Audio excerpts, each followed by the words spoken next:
You've learned all the mechanics, you think you're ready, but it's time to learn how to DPS on Aegir. So today's How to DPS adventure continues, and we're going to the next raid, which is going to be Aegir. We're going to be playing normal mode this time because there's not that much difference between normal and hard mode, but most of these people watching this will be around the 1660, 1670 range, so I'm going to go over on normal mode instead. Hard mode is a few different auto variations, but most of the stuff is the exact same. So don't worry about it, this video you can still apply on hard mode as well. So let's go ahead and make a party and get this going. Once again, I'm going to be on my main breaker. That's why the party overall after that is just going to be full 60-60. So I'm not taking anyone that's higher than the regular eye level. So it's a little bit mimicked on how probably most of your rear clears will be if you have a little bit of stronger people in your party as well. Okay, it's gate 1 time. So of course, our party 1 is going to be on the left, party 2 is going to be the right, and later on we're going to be party 1 top, party 2 bottom. That's good to know. As well, our items are going to be HP potion, sacred charm, atropine, and dark grenade. So I'm going to pre-stack my adrenaline.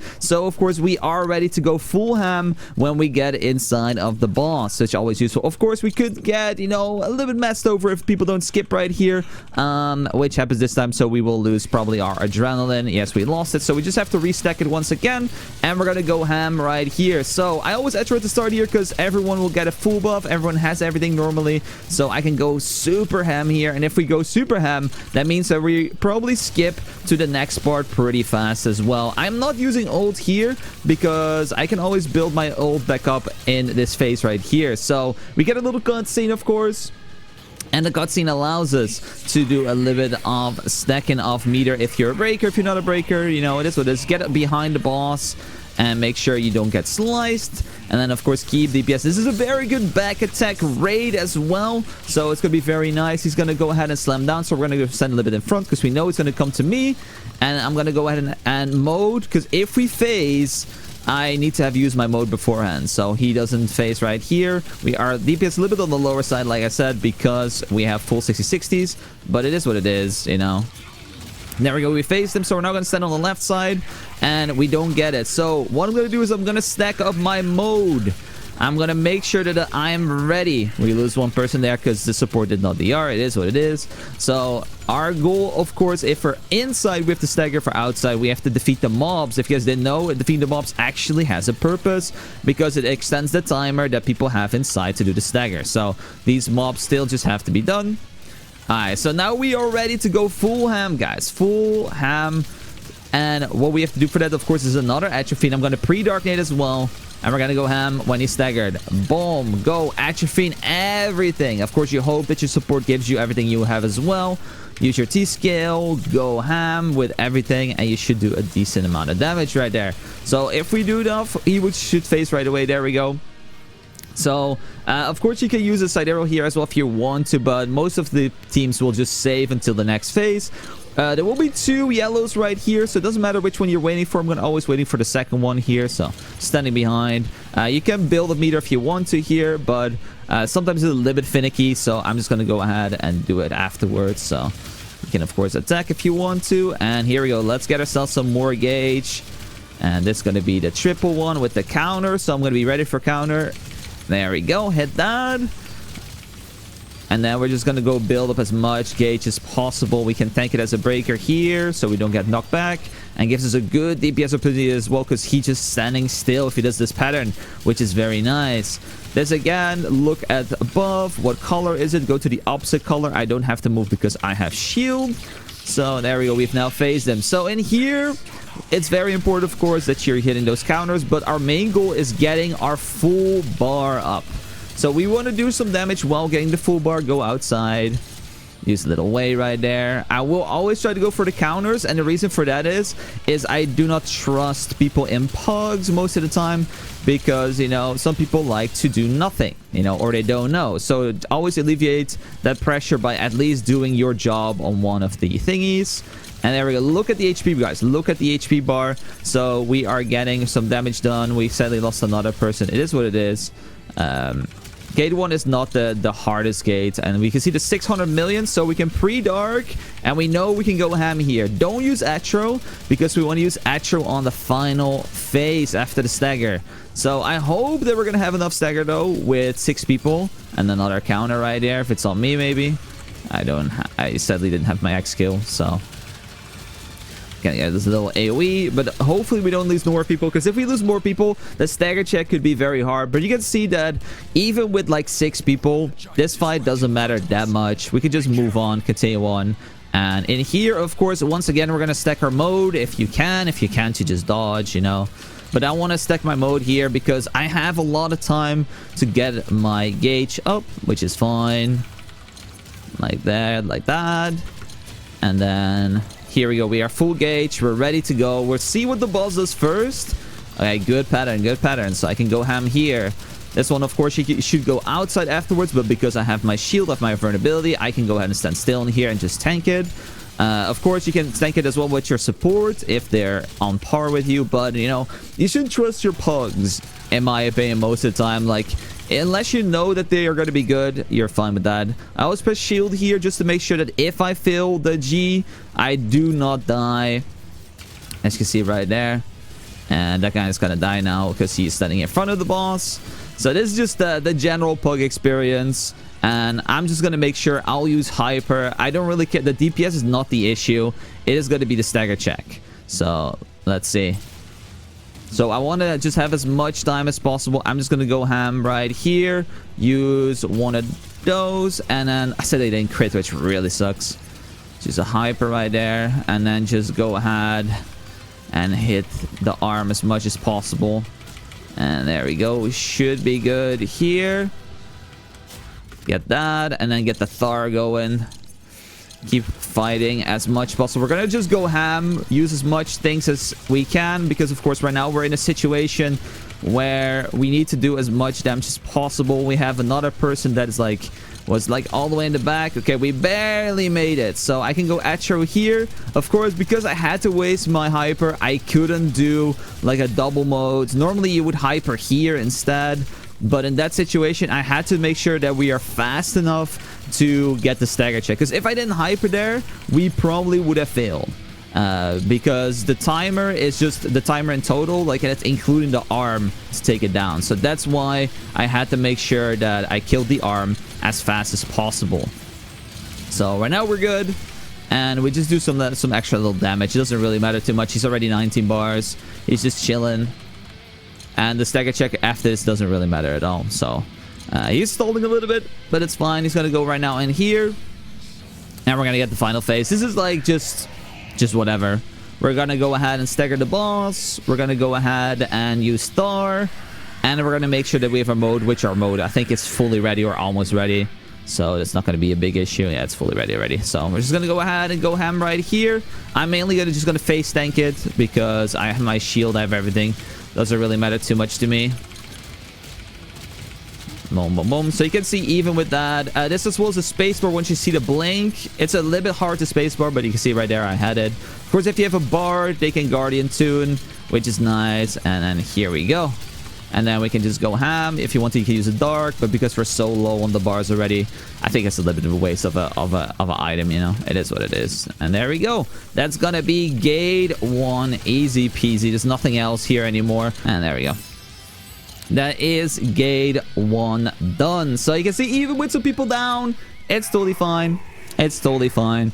And, you know, you just have to make a little bit of adjustments. I'm actually happy I was able to show that because you could be like, oh, let's just not use hyper because I want to use hyper at the end. No, make sure you do the stagger check as fast as possible because that thing is what's the most important, you know, in this raid. So there we go. That's Gate 1. Let's move over to the next one.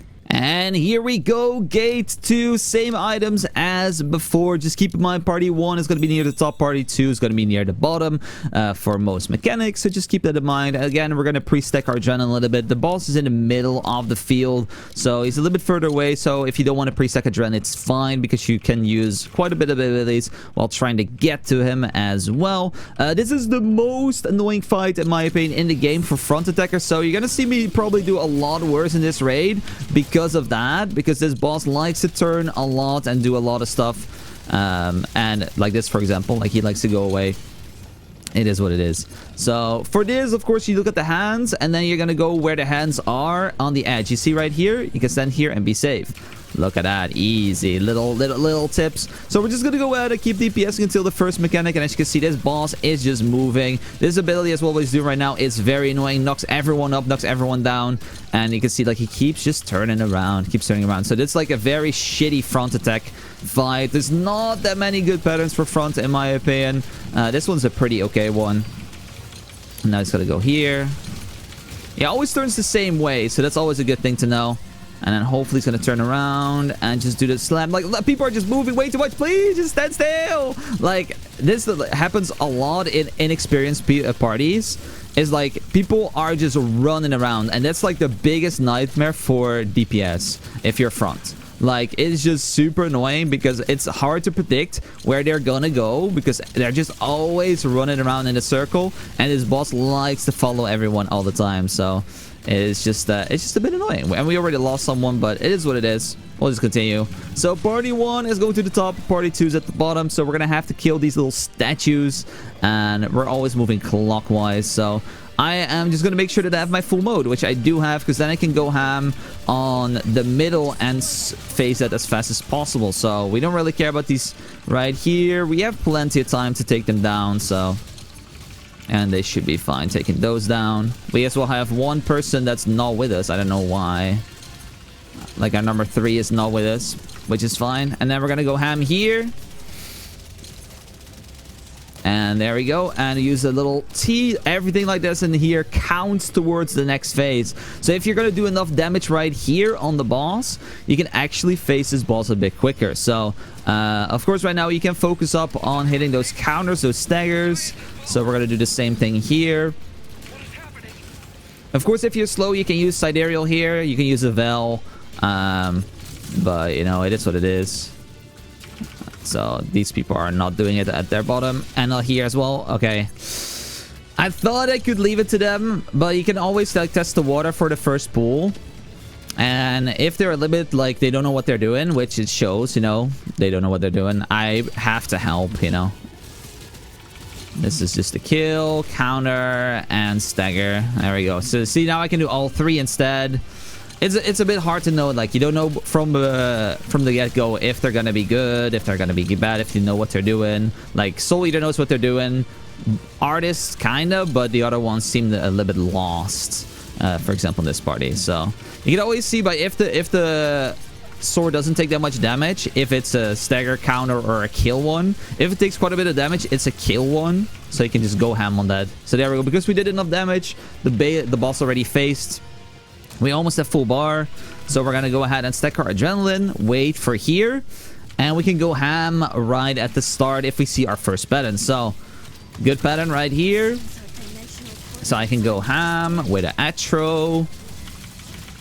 Like this is a good pattern for an Atro as well at the start here, or you can wait for the Sidereal pattern. But sometimes if you have really hard pushing groups, you don't get the Sidereal pattern at all, because this phase is just based on damage and not based on time. So you can fully skip these patterns as well. So that's why it's important, in my opinion, to just Atro a little bit earlier if you want to make sure you get your 3 Atros into the full fight. So always go where the orb is. Of course, you can always greet if you're a front attacker on the place opposite of the orb. So see right here, we skipped the phase. So this means that if people were waiting for the Sidereal to use their Atro, they had no chance of using it. So that's why I use it at the start, because of this scenario, which I think is pretty good. So we're gonna keep on going, keep on doing damage, just keep on slapping this boss.